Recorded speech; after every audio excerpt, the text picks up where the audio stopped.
अपत्यस्थानी प्रजाजन हे ब्रीद उराशी बाळगून 12व्या शतकापासून ज्या राजघराण्याने फलटण आणि परिसराची सेवा केली, तिथला विकास केला, अशा फलटणच्या राजघराण्यातील श्रीमंत संजीवराजे यांच्यासोबत आज आपण गप्पा मारणार आहोत. अर्थात या गप्पा एक मॅरेथॉन मुलाखत म्हणून सुद्धा आपण गप्पांचं हे करणार आहोत, मुलाखत करणार आहोत.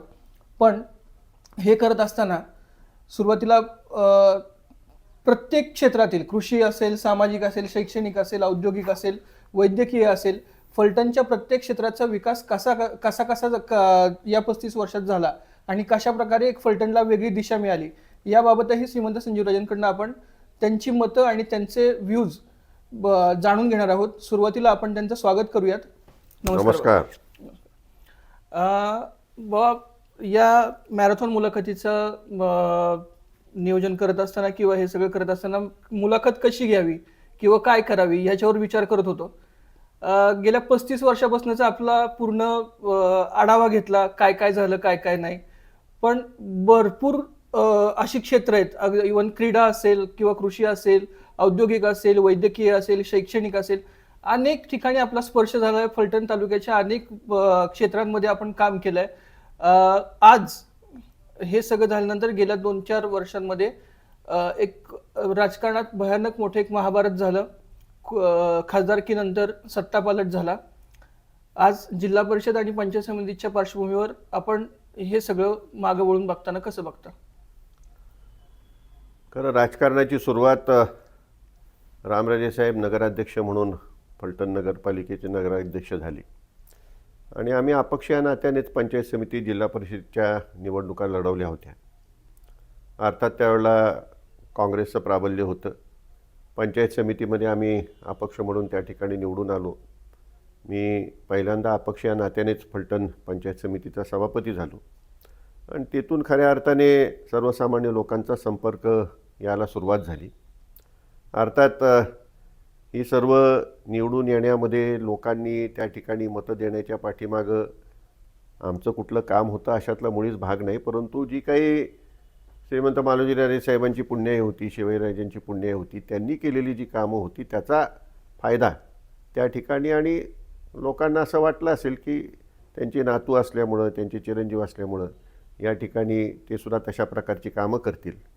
मालोजीराजांचं कामं तर सर्वश्रुत आहेत. ती केवळ फलटणसाठी नाही तर संपूर्ण त्या काळातील मुंबई इलाका म्हणून ओळखलं जायचं. मुंबई स्टेट हे बॉम्बे स्टेट हे गुजरात आणि महाराष्ट्राचं मिळून होतं आणि ते बांधकाम मंत्री असताना त्यावेळेला बांधकाम आणि इरिगेशन हे एकत्रच खातं सांभाळलं जायचं आणि त्या काळापासून त्यांनी केलेली कामं ह्यामुळं आम्हाला त्याचा नक्कीच मदत झाली. इव्हन श्रीमंत शिवाजीराजे राजेसाहेबांच्या देखील आपण जेव्हा विचार करतो, ते जललक्ष्मी योजना असेल किंवा अगदी नंतरच्या काळात जेव्हा म्हणजे अगदी एक भावनिक प्रसंग आठवतोय मला, त्यांचं अस्थिविसर्जन धोंबलकवडीच्या याच्यामध्ये झालं असं काही एक हे आहे का? म्हणजे त्यांनी सांगितलं होतं, शब्द दिला होता की जेव्हा ते पाणी तालुक्यात येईल तेव्हाच मी पूर्ण तालुक्यामध्ये तुम्हाला दिसेन किंवा काय करेन, असं काही प्रसंग आहे का? पूर्वीच्या काळात तुम्हाला माहिती आहे साधारण 1927-28 साली नीरा उजवा कालवा फलटण तालुक्यात आला. बराचसा भाग ओलित्याखाली आला, परंतु बराचसा भाग हा कोरडवाहूच होता आणि ह्या परिसरामध्ये पावसाचं प्रमाण नेहमीच कमी जास्त प्रमाणात होत असतं. आपण रेन शॅडो एरियामध्येच येतो, त्यामुळे त्या भागासाठी त्यांनी जललक्ष्मी नावाची एक योजना त्या ठिकाणी आणली होती आणि त्यांना साधारण कल्पना होती की कृष्णा नदीमध्ये धोम धरणाच्यामध्ये काही पाणी शिल्लक आहे आणि ते पाणी मिळावं अशी त्यांची मागणी होती. ती पुढं जाऊन रामराजांनी ते प्रत्यक्षात शोधून काढली आणि धोम बलकवडी योजनेला खऱ्या अर्थाने त्या ठिकाणी रामराजांनी जन्म दिला. ते पाणी त्यांनी दाखवलं की शिल्लक आहेच आणि त्यानंतर धोमच्या आतमध्ये धोम बलकवडी धरण झालं. बोगद्यातून पाणी उतरोळीतून बोगद्यातून भोर तालुक्यातून खंडाळ्यातून मग फलटण तालुका असा त्या पाण्याचा प्रवास झाला. प्रत्यक्षामध्ये सुद्धा त्याचे कालवे झाले, पाणी आणलं आणि ते वापरायला सुद्धा सुरुवात झाली आणि त्यामुळे फलटण तालुक्यात आपण पाहतो की 2 नवीन साखर कारखाने उभे राहिले. या साखर कारखान्यांची गाळप क्षमता त्या ठिकाणी मोठ्या प्रमाणात वाढली आणि हे निश्चित शिवाजीराजांचं स्वप्न होतं ते त्या ठिकाणी पूर्णत्वाला गेलं असं म्हटलं तर काही चुकीचं होणार नाही. परंतु त्याचबरोबर कृष्णा खोऱ्याची मध्ये जी काही पाणी अडवण्याची आवश्यकता होती, जवळपास 95 TMC पाणी अडवण्याची आवश्यकता होती, ती तत्कालीन मुख्यमंत्री असलेले मनोहरपंत जोशी, रामराजे अपक्ष म्हणून आमदार निवडून आले. त्यांनी शिवसेनेला अपक्ष आमदारांचा एक गट तयार करून पाठिंबा दिला. हिंदू हृदय सम्राट बाळासाहेब ठाकरे, मनोहरपंत जोशी यांच्याकडून कृष्णा खोऱ्याची मान्यता पाठिंब्याच्या बदल्यात त्या ठिकाणी घेतली. कामं सुरू झाली. कर्जरोखे त्यांनी, कामाला पैसे कमी पडायला लागले तर कर्जरोखे काढले. त्या काळात मला आठवतं 17% व्याजदराचे ते कर्जरोखे होते. पैसे उपलब्ध करून अनुशेषाचे प्रश्न आले, त्याला मार्ग काढत गेले. तुम्हाला कल्पना असेल की ह्या ठिकाणी गव्हर्नर साहेबांनाही आणलं होतं, त्यांना दुष्काळी परिस्थिती दाखवली आणि अनुशेषातून सुद्धा मार्ग काढला होता. आणि मुदतीच्या वेळेच्या आत संपूर्ण हे कृष्णा खोऱ्यातील पाणी अडवण्यामध्ये रामरायांना नक्कीच यश मिळालेलं आहे. नक्कीच. भाऊ, दुसरा एक प्रश्न आहे. हे पाणी महाराज श्रीमंत रामराजे महाराज साहेब तिकडं पाण्यासंदर्भात काम करत होते, पाणी अडवत होते, सगळे करत होते. तुम्हाला एखादा खाजगी कारखाना काढावा किंवा एखादा लायसन आपण त्यावेळेस घ्यावा असं का नाही वाटलं? तर लोक खूप वेळा विचारतात की बाबांनी का नाही कारखाना हे केलं? नाही, त्या काळामध्ये खाजगी असं डोक्यात नव्हतं, परंतु साखर कारखाना एक नव्याने काढावा अशा दृष्टिकोनातून नक्कीच विचार होता. आणि त्यावेळेला 25 किलोमीटरची त्यावेळेला मर्यादा होती. आणि त्याकरता मी खंडाळा परिसरात जमीनसुद्धा कारखान्यासाठी घेतली होती. परंतु नंतर श्रीराम सहकारी साखर कारखाना, जो अत्यंत आर्थिकदृष्ट्या वाईट अवस्थेत होता, तो त्या ठिकाणी चालवण्याची जबाबदारी आली. आणि त्यामुळं मग खाजगीकडं विचारही न करता तोच कारखाना दुरुस्त करण्याच्या दृष्टिकोनातून गेल्या अनेक वर्षाच्या प्रयत्नांमधून आज तो सुस्थितीत आलेला आपल्याला दिसतो. 5000 गाळप क्षमता आहे, वेळच्या वेळेवर बिलं होतात, कामगारांचे पगार वेळेवर जातात आणि एक चांगल्या प्रकारचा कारखाना, चांगल्या प्रकारचे एक युनिट त्या ठिकाणी तयार झालेलं आपल्याला दिसतं. खरं आहे, कारण श्रीराम कारखाना हा तालुक्याच्या सहकाराचा कणा आहे असं म्हणतात. आणि तो सहकार जिवंत राखण्यामध्ये कुठंतरी आपण यशस्वी झालोय असं एक अनेक जण म्हणत असतात. आत्ताच्या काळात कारखान्याच्या बाबतीतले असतील किंवा बाकीच्या इतर बाबतीतले असतील आरोप प्रत्यारोप होतात. पण आपण आज आरोप प्रत्यारोप न बघता एक पॉझिटिव्ह आपण काय काय आपल्या माध्यमातून झाले ह्याची आपण चर्चा करतोय. पण हे सगळं होताना एक आता कारखाना दुसरा एक विषय झाला. पण त्याचबरोबर गोविंद असेल, त्यासोबत आपण गोविंदची उभारणी केली. गोविंदच्या माध्यमातून अनेकांना अनेक पशुपालक किंवा अनेक दुग्ध व्यावसायिक तयार झाले ग्रामीण भागात. हे दोन्ही राजकारण आणि व्यवसाय हे दोन्ही सांगणं कसं काय आपण जुळवू शकलं किंवा पुढे? वास्तविक गोविंदची उभारणी झाली ज्यावेळेला रामराजे अपक्ष म्हणून आमदार निवडून आले आणि अनेक दूध उत्पादक त्या ठिकाणी आले होते आणि त्यांनी सांगितलं काहीतरी या दुधाच्या संदर्भात करावं लागेल, अन्यथा हा व्यवसाय हा पूर्णपणे थांबेल, बंद पडेल. त्या काळामध्ये माझ्या माहितीप्रमाणे तालुक्यामध्ये 35-40 हजार लिटरचं दुधाची निर्मिती होत होती. त्यानंतर गोविंदची सुरुवात केली, दूध घ्यायला सुरुवातीला 250-300 लिटरपासून केली, हळूहळू वाढत गेलं. आणि त्याच्यामध्ये आपण नुसतं शेतकऱ्यांचं दूध घेतोय आणि त्या दुधाच्या काही पदार्थ बनवतोय किंवा ते दुधाची इतर विक्री करतोय अशा विषय न ठेवता शेतकऱ्यांना मार्गदर्शन करून हा व्यवसाय आणखी कसा वाढेल आणि त्या फायदा कसा होईल असा दृष्टिकोन ठेवला. त्यामुळं फील्डवर्क आपलं मोठ्या प्रमाणात गोविंदच्या माध्यमातून चालू असतं आणि त्यामध्ये नुसतं दुधाचंच उत्पादन नव्हे तर चांगल्या गायांची निर्मिती, चांगलं ब्रीड त्या ठिकाणी तयार करणं, शेणखतापासून प्रॉमसारखे किंवा इतर फर्टिलायझर्स तयार करणं की जेणेकरून दुधाबरोबर दुधाबरोबर इतर व्यवसायसुद्धा, ब्रीडिंगचा व्यवसाय, खताचा व्यवसाय हा सुद्धा त्या शेतकऱ्याला करता यावा आणि हा पूर्णपणे धंदा हा फायद्यात यावा असा दृष्टिकोन ठेवला. आणि त्यामुळे आज जवळपास 3.5-4 लाख लिटर तालुक्यामध्ये दुधाची निर्मिती होत आहे आणि विशेष करून मोठ्या प्रमाणात महिला या व्यवसायामध्ये आहेत. आणि मग त्यांना आपण त्या ठिकाणी बायोगॅस देण्याच्या दृष्टीने, शेणापासून बायोगॅसची निर्मिती होते, ते युनिट्स आपण अत्यंत कमी पैशामध्ये त्यांना त्या ठिकाणी दिले आणि जवळपास आज तालुक्यातच जवळपास 2,500-3 हजार असतील. गोविंदच्या माध्यमातून आता 8,000 बायोगॅसचे युनिट्स हे इतरत्र फलटण तालुका सोडून सुद्धा देण्यात आलेले आहेत. थोडक्यात गोविंद ही तालुक्याची एक ग्रामीण भागाची एक अर्थवाहिनी किंवा एक त्यांचं एक रोजगाराचं साधन झालंय आज हे होत असताना, आणि याचाच फायदा कुठतरी आगामी काळातल्या निवडणुकांमध्ये आपल्याला होईल असं वाटतंय. गोविंदचं काम करत असताना त्याचा राजकीय फायदा किती होईल हा मी आजही विचार केलेला नाही. कारण प्रत्येक शेतकऱ्याला आपण त्या ठिकाणी सहकार्य करत असतो. त्या ठिकाणी लूज हाऊसिंग, त्या ठिकाणी नवीन पद्धत आणली, गाया मोकळ्या सोडल्या जातात, कमी खर्चामध्ये त्या ठिकाणी त्यांचं उपचार कसे होतील. आपण अगदी आयुर्वेदसुद्धा त्या ठिकाणी गायांना वापरतो आहे. चांगल्या प्रतीचं दूध कसं होईल, आणि हा विचार करत असताना कुठल्याही प्रकारचा राजकीय विचार न ठेवता हे काम केलेले, आणि तशा प्रकारचे काम करणारे आपल्याकडं गोविंदची एक पूर्णपणे त्याकरताच त्या ठिकाणी दिलेली डेडिकेटेड टीम आहे. व गोविंद सोबतच, गोविंद असेल, कारखाना असेल, यासोबत आपलं शैक्षणिक क्षेत्रातही भरपूर मोठं काम आहे. फलटण एज्युकेशन सोसायटीच्या माध्यमातून आपण उभा केलेला शिक्षणाचा एक सह्याद्री किंवा डोंगर आपण म्हणू, तो खूप मोठा आहे. आता फलटण एज्युकेशन सोसायटीच्या माध्यमातून सुरू असलेलं काम आणि आगामी काळात अजून काय काय शैक्षणिक सेवा फलटणला मिळतील, कारण ह्या आधी इंजिनिअरिंग कॉलेज झालंय, हॉर्टिकल्चर कॉलेज झालंय, शेती शाळा तर आपले आहेच पहिल्यापासून. असे अजून काय शैक्षणिक उपक्रम आपण इथं राबवणार आहेत आणि आपण पुढे कसं जाणार आहे? फलटणला शैक्षणिकदृष्ट्या फलटण हे नेहमीच प्रगत होतं. मोदोजी हायस्कूल 1880-85 सालचं ते हायस्कूल आहे, आणि त्यावेळेला सातारा जिल्ह्यात किती हायस्कूल्स होते, ते 1 किंवा 2 होते, त्यापैकी मोदोजी हायस्कूल आहे. अनेक बाहेरचे सुद्धा ह्या ठिकाणी शिकून गेलेले आहेत. कवी गिरीशांसारखे त्या ठिकाणी प्राचार्य म्हणून काम केलेले आहेत. म्हणजे एवढी मोठी परंपरा फलटणला शिक्षणाची आधीपासूनच होती.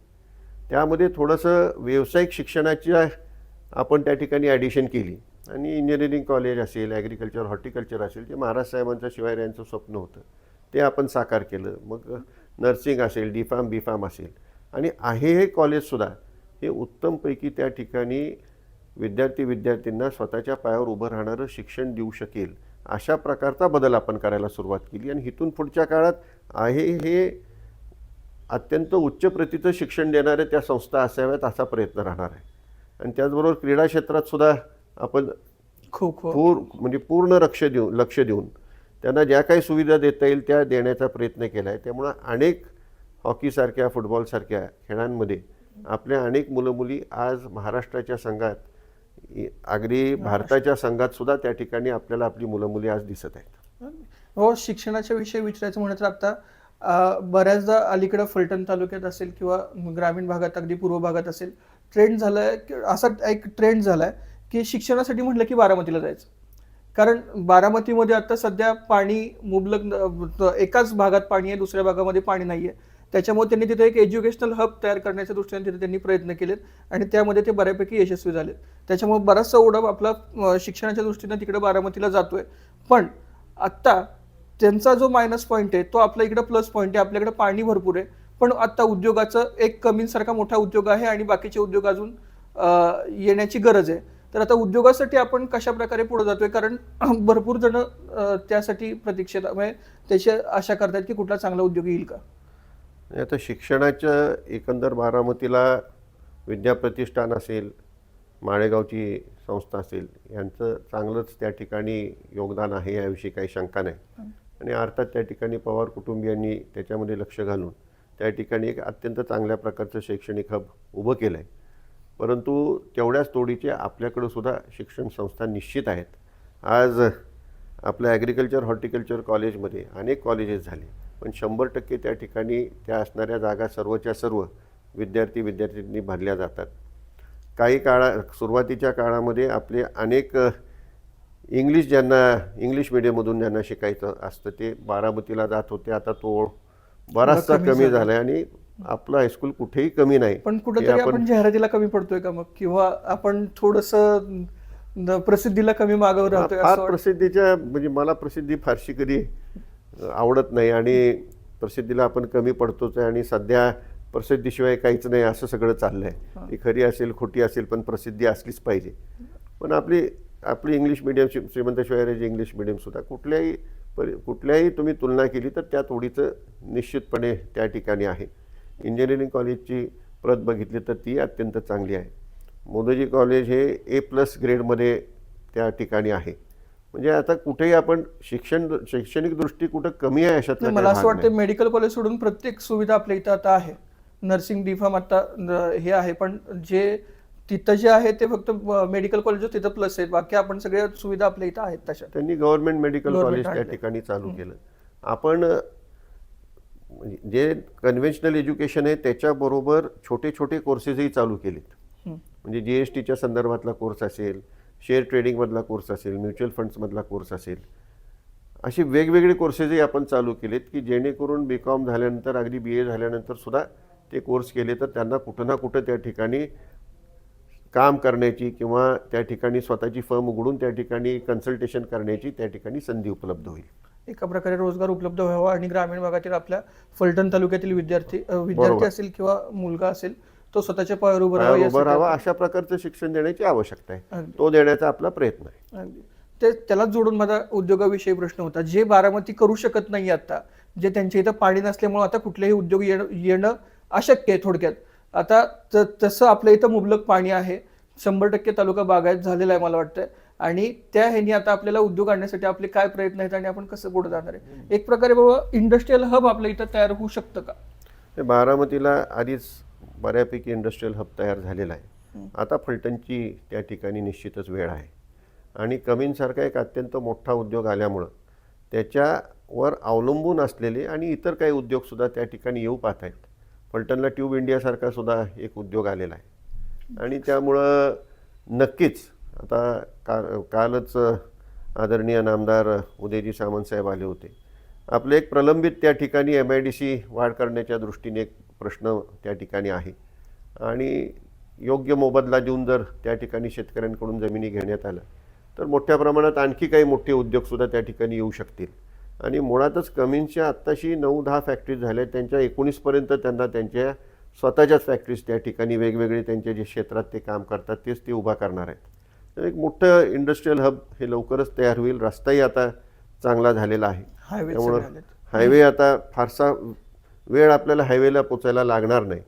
त्यामुळं ह्या सगळ्याचा फायदा निश्चित फलटणला पाणी आहे, फलटणला त्या ठिकाणी इलेक्ट्रिसिटी उद्योगाला लागती ती उपलब्ध आहे, कनेक्टिव्हिटी आहे. फलटणचं एकंदर वातावरण उद्योगधंद्यांना अत्यंत पोषक आहे, परंतु ते पोषकच राहील याची ठेवण्याची, ते तसंच वातावरण ठेवण्याची जबाबदारी नक्कीच आपल्या सर्वांची असणार आहे. निश्चितच आता एअरपोर्ट येतं, एअरपोर्टमुळे ते त्याच्या पण जवळ आहे. पुरंदरचं एअरपोर्ट सुद्धा जवळ आहे. व उद्योगाविषयी झालं किंवा शिक्षणाविषयी झालं, पण अजून एक आता एक वैयक्तिक प्रश्न आहे. मध्यंतरी आपल्यावर एक ईडीची धाड पडली.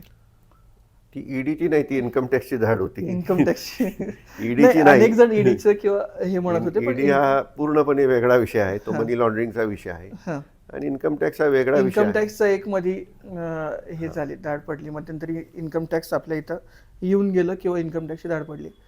त्यानंतर अनेकांनी किंवा विरोधकांनी असेल किंवा फलटण तालुक्यातील अनेक चांगल्या वर्तुळामध्ये अशी चर्चा झाली की बाबा थोडे खचलेत इन्कम टॅक्सच्या धाडपासून, किंवा थोडंसं आता बाबा खचल्यामुळं आता थोडंसं लक्ष त्यांनी कमी केलंय. नक्की बाबा तुम्हीच तुमचं उत्तर द्या की कशा प्रकारे त्या इन्कम टॅक्सच्या धाडीनंतर पुढचं तुमचं हे झालंय. दुग्ध व्यवसाय करणाऱ्यांवर काही इन्कम टॅक्सनी अशा प्रकारची चौकशी करण्याचं जे धोरण त्या ठिकाणी स्वीकारलं होतं त्याप्रमाणे गोविंदवर आले. पण दुग्ध व्यवसाय करणारे इतरही व्यवसायात आहेत, त्यामुळे त्यांचे विषय जराशे वेगळे होते. मी इतर कुठल्याच व्यवसायात नाही, फक्त दुग्ध व्यवसायातच आहे. कुठल्या कॉन्ट्रॅक्ट लाईनमध्ये किंवा अशा कुठल्याही व्यवसायात मी नाही. त्यामुळं त्यांना ज्या काही शंका होत्या त्या त्यांनी पाहिल्या आणि त्यांच्या पूर्णपणे शंकांचं निरसन झालं, कारण त्यांना माझ्याकडं काही सापडलेलं नाही. काही त्यांनी माझ्याकडून त्या ठिकाणी कॉन्फिस्केट केलं वगैरे असा काहीच प्रकार घडला नाही. म्हणजे एकही वस्तू त्यांनी माझी त्या ठिकाणी नेलेली नाही, कॉन्फिस्केट केलेलीच नाही.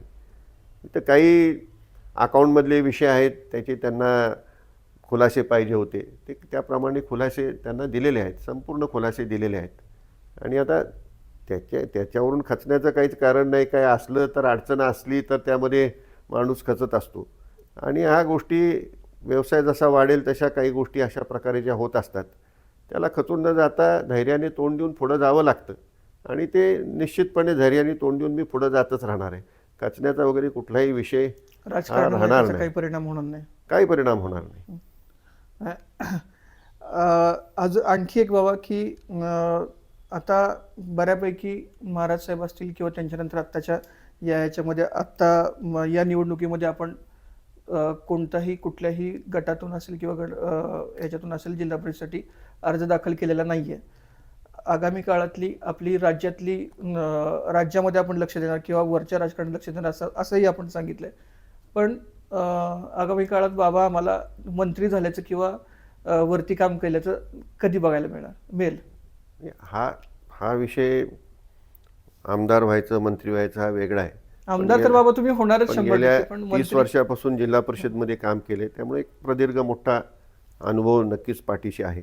सातारा जिल्हा हा देशामधला सर्वोत्तम त्या ठिकाणी स्वच्छ जिल्हा म्हणून सुद्धा आदरणीय पंतप्रधान मोदी साहेबांच्या हस्तेच आपण हे केलं. जिल्हा परिषदेच्या माध्यमातून आमचा सत्कारही करण्यात आला. त्यामुळे त्याचा अनुभव भरपूर आहे आणि ग्रामीण भागासाठी, इतर ग्रामीण भागासाठी ह्या अनुभवाचा नक्कीच उपयोग करून देता येऊ शकतो. तसं शिंदेसोबत काही बोलणं झालंय का? शिंदे नाही, साहेब असं काही बोलणं झालेलं नाही. कारण हा जो शिवसेनेमध्ये जायचा निर्णय झाला तो अत्यंत कमी अवधीमध्ये घेतलेला निर्णय. एक स्थिरता लाभावी आपल्याला, आपल्या कार्यकर्त्यांना ती स्थिरता लाभावी, फलटणमधल्या जनतेला एक सुरक्षितता त्या ठिकाणी मिळावी म्हणून हा घेतलेला निर्णय. अत्यंत अस्थिर राजकारण आपण पाहतोय, त्याला कुठेतरी स्थिरता लाभावी म्हणून हा घेतलेला निर्णय आहे. अशा प्रकारची कुठलीही चर्चा झालेली नाही. परंतु अनुभव पाठीशी मोठा आहे आणि त्याचा उपयोग निश्चितच पक्षाला आणि पक्ष सांगेल त्याप्रमाणे त्या अनुभवाचा उपयोग त्यांना करून द्यायची माझी नक्कीच तयारी. पण बाबा हीच तयारी अजित पवारांनी सुद्धा सांगितलं होतं तुम्हाला माणमधनं उभं राहावं, त्यावेळेस सुद्धा आपण नाही, मागं का राहिलो? माणमधून उभे राहा म्हटले नव्हते. त्यावेळेला ते स्थानिक स्वराज्य संस्थांमधून हां उभं राहा म्हणाले होते. हां पण आता काही कारणांमुळे त्यावेळेला मी उभं राहिलो नाही. त्याचं प्रमुख कारण म्हणजे पतंगराव कदमांचे आणि आमचे हे घरगुती संबंध होते आणि त्यांनी मला आधी विचारलं होतं तुम्ही राहणार आहे का. त्यामुळे तो आता एक वेगळाच विषय आहे. नाही, जसं म्हणजे खूप जण जे जुने कार्यकर्ते आहेत ते सुद्धा खूप वेळा म्हणतात की बाबांनी याआधीच राज्यावर लक्ष केंद्रित करायला पाहिजे होतं आणि तिथं जायला पाहिजे होतं. आता रामराजे तिथं होते, आता घरातला एकच तिथं असू शकतो, सगळेच काही असू शकत नाहीत.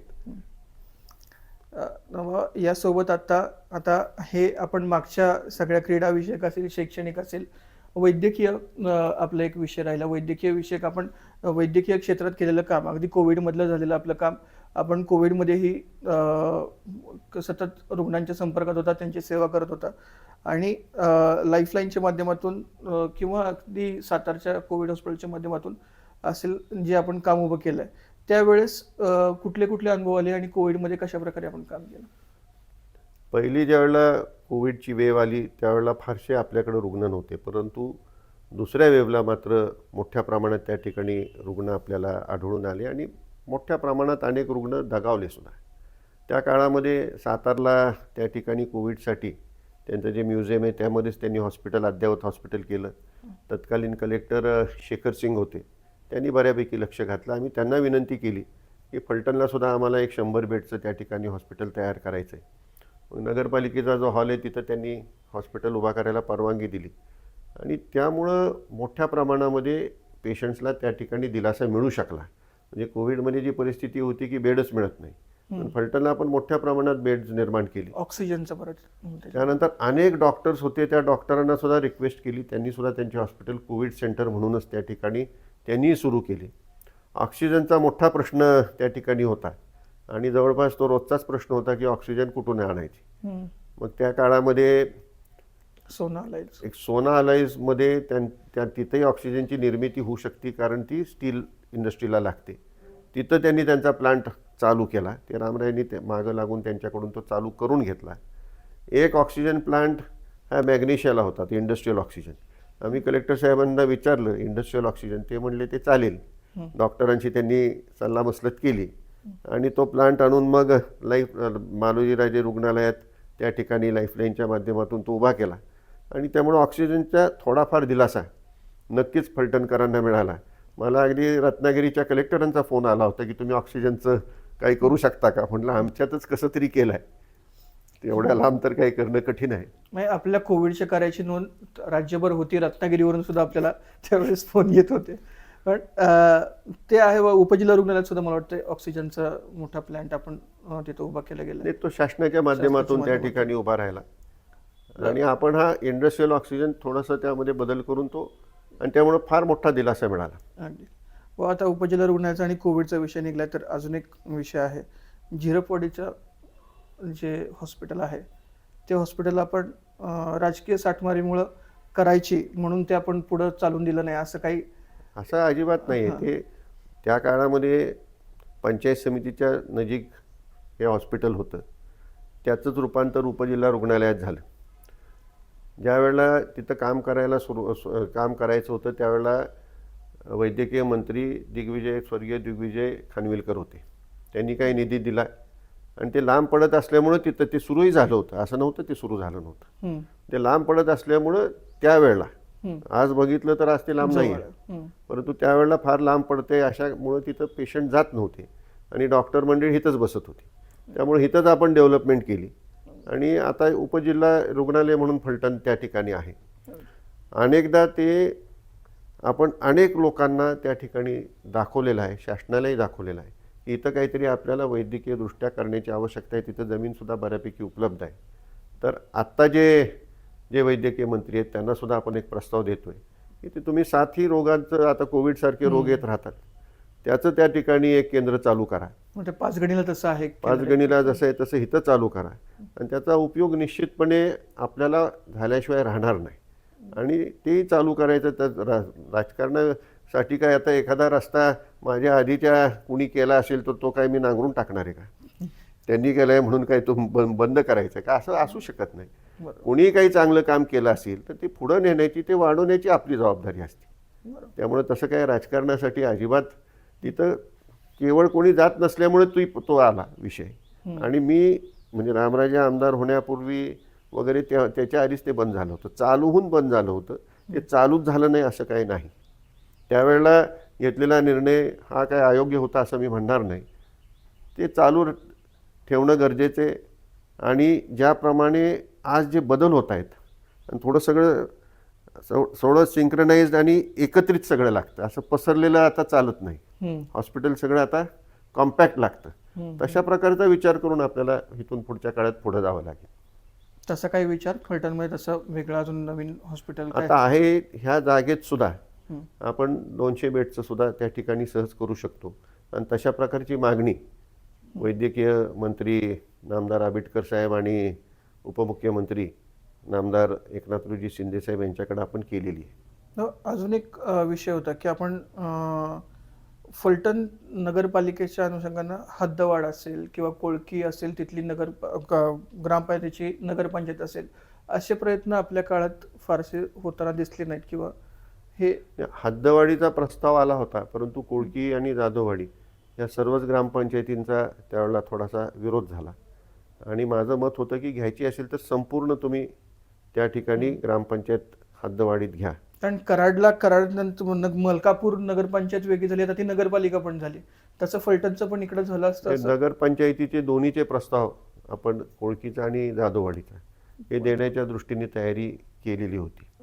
आणि ते नगरपंचायती त्यावेळेला त्यांनी तालुक्यामध्ये जे तुमचं तालुक्याचं गाव असेल तीच नगरपंचायत करायची असा त्यावेळेला साधारण शासनाचं धोरण होतं. त्यामध्ये फक्त लोणंदचा एक अपवाद झाला आणि ती एक वेगळी नगरपंचायत झाली. पण कोळकी आणि जाधववाडीचा प्रयत्न नक्कीच आहे. आणि हद्दवाढ जरी करायची असेल तर त्यांनी फक्त कोळकी आणि जाधववाडीचा विकसित भाग न घेता संपूर्ण घ्यावी. नाहीतर विकसित भाग घेतल्यानंतर मग उर्वरित ग्रामपंचायतीमध्ये उत्पन्न काही अर्थच राहणार नाही. त्यांनी ती संपूर्ण घ्यावी. तसेही करायला काही हरकत नाही.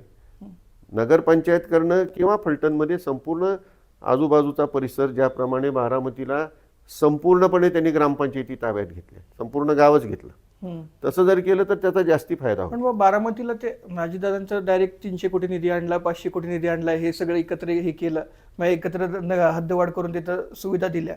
तसं आपल्या इथं होऊ शकणार आहे का? किंवा जरी या ग्रामपंचायती आल्या तरी? आता अर्थातच त्या ठिकाणी अजितदादा स्वतः अर्थमंत्री होते आणि अनेक वर्ष होते. त्यामुळे जास्ती निधी त्यांनी त्यांच्या भागाकरता नेला, त्यांचा भाग त्याप्रमाणे त्यांनी विकसितही केला, याविषयी काही शंका नाही. पण आपल्याकडं सुद्धा त्या प्रमाणात आपल्याला काम करता येईल हं. आणि तशा प्रकारची ताकद नक्कीच आदरणीय एकनाथरावजी शिंदेसाहेब देतील असा मला विश्वास आहे. अगदी. बाबा यासोबतच आता थोडासा कार्यकर्त्यांच्या दृष्टीने एक प्रश्न विचारायचा आहे. या राजकीय उलथापालथीत अनेक जवळचे कार्यकर्ते आपल्यापासून तिकडे गेले. अगदी ज्यांना तुम्ही अनेक मोठी पदं दिली, प्रमुख पदं दिली ती, अशी ही माणसं तिकडे गेली. तर आता परत त्यांना यायला संधी आहे का? जर भविष्यात असं काही झालं आणि त्यांना वाटलं की आता परत एकदा इकडे यायचं आहे, तर हे बघा, आपण राजकारणात काम करत असतो. हं, राजकारणात ना मित्र असतो ना शत्रू असतो. त्यामुळं जसजशी परिस्थिती असेल, काही त्यांना जर गेल्याचा पश्चाताप होत असेल तर निश्चितपणे त्या ठिकाणी विचार करता येईल, पण तो त्या वेळचा विचार आणि त्या व्यक्तीच्या संदर्भातला तो विचार आणि तो विषय होईल आणि चर्चा करून शेवटी एखादा चांगलं काम करणारा असेल आणि त्याला बरोबर काम करायचं असेल तर आपल्याला त्याचा काहीच विरोध करायचं कारण नाही. पण आम्ही निदान माणसं मोठी केली आणि मोठी होऊन ती गेली. मग दुसरं एक विचारायचं आहे, आपल्याकडे कार्यकर्ते तयार करायची फॅक्टरी आहे आणि कार्यकर्ते पळवून देण्याची फॅक्टरी त्यांच्याकडे आहे. हे चित्र दिसतंय हे आपण म्हणला परवा दिवशी की आणि तिथं जर पाहिलं तर कोणी मोठा होतच नाही, तिथं अधोगतीच होते. त्यामुळं मला कोणाबद्दल काय बोलायचं अशातला भाग नाही, पण आपण कार्यकर्ते अगदी त्याच्या म्हणजे अपासून चालू केलेले कार्यकर्ते, अगदी स्क्रॅचपासून उभे केलेले कार्यकर्ते. आज दुर्दैवाने सगळ्यांचीच त्या ठिकाणी एकंदर परिस्थिती पाहता त्या ठिकाणी वरपासून खालपर्यंत तेच चित्र आपल्याला दिसतंय. पण कुठंतरी लक्षात घेऊन की कशाप्रमाणे आपण तयार झालो आहे आणि कशा प्रकारची लोकं कशी आहेत, कशा प्रकारची संस्कृती आहे, कशा प्रकारची प्रवृत्ती आहे, हे लक्षात घेऊनच आपल्याला इथून पुढच्या काळात कार्यकर्त्यांनी सुद्धा ते लक्षात घेऊनच वागायला पाहिजे असं मला वाटतं. बरोबर.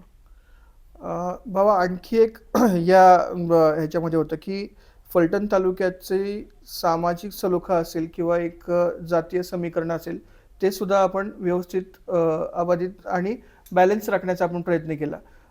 मल्हारराव होळकरांचं तिथलं होळमधलं स्मारक असेल, मला वाटतं झेडपीच्या माध्यमातून आपण 1.5 कोटी रुपयाचा निधी तिथं दिला आहे. माळी समाजातील अनेक प्रमुखांना आपण मुख्यपदं आपण दिलती.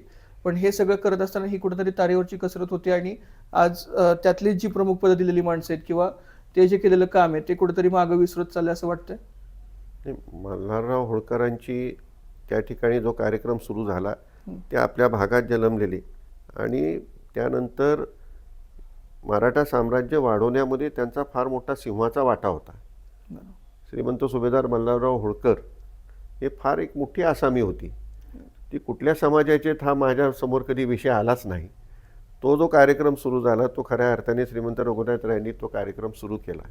त्यांची जिथं समाधी आहे त्यांच्या स्मरणार्थ त्या ठिकाणी कार्यक्रम चालू झाला. मग तो आम्ही जिल्हा परिषदेच्या माध्यमातून तो वाढवला, असा त्याचा थोडासा इतिहास आहे. तत्पूर्वी काही कार्यक्रम वगैरे त्या ठिकाणी होत नव्हता आणि तो वाढवला आणि आता त्याला एक वेगळ्या प्रकारचं स्वरूप प्राप्त झालं. शासनाकडून सुद्धा त्याला निधी यायला सुरुवात झाली आणि कुठल्या समाजाचा आहे म्हणून कोणाला पद देण्यापेक्षा त्या ठिकाणी तो जर लायक असेल आणि ते पद व्यवस्थितपणे सांभाळत असेल तर असे काही त्याची कुठली जात आहे बघून पदं मी कधी कोणाला दिलेली नाहीत किंवा देण्याचा कधी म्हणजे मनामध्ये कधी तशा प्रकारचा भावनाही आली नाही. शेवटचा एक प्रश्न आणखी एक, जेव्हा सत्ता बदल झाला त्यावेळेस अनेक वृत्तपत्रांनी असेल अनेक पत्रकारांनी असेल एक आपल्याविषयी किंवा आपल्या सोबत असलेल्या एक सर्कलविषयी अगदी त्यांच्या भाषेत म्हणायचं म्हणलं तर अगदी चांडाळ चौकडीविषयी लिहिलं.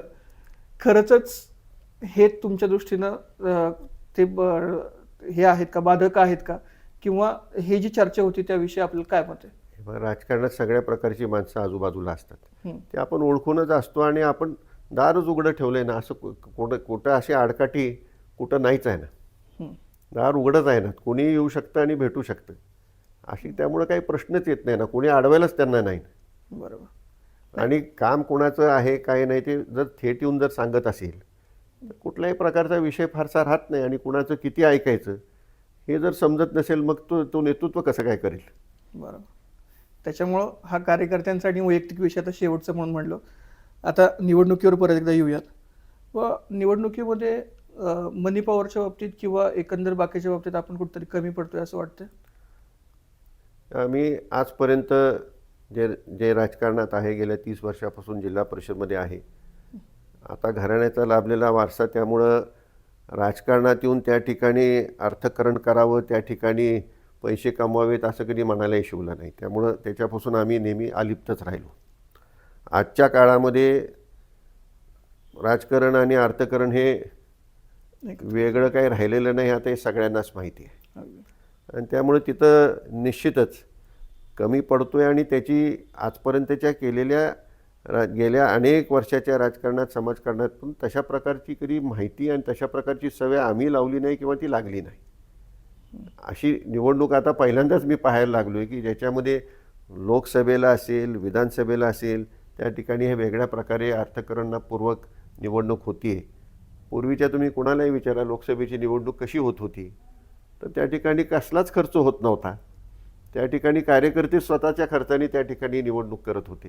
नाही, पण जे 35 वर्षामध्ये जे कार्यकर्ते आपण मोठे केले, जे आपल्यामुळे मोठे झाले, आर्थिकदृष्ट्या म्हणा किंवा इतर त्यांच्या बाकीच्या बाबतीत म्हणा, अशा वेळी ते पुढे येऊन सगळं जसं खासदारकीच्या वेळेस असेल किंवा आमदारकीच्या वेळेस ते पुढे कुठे येताना दिसले नाहीत.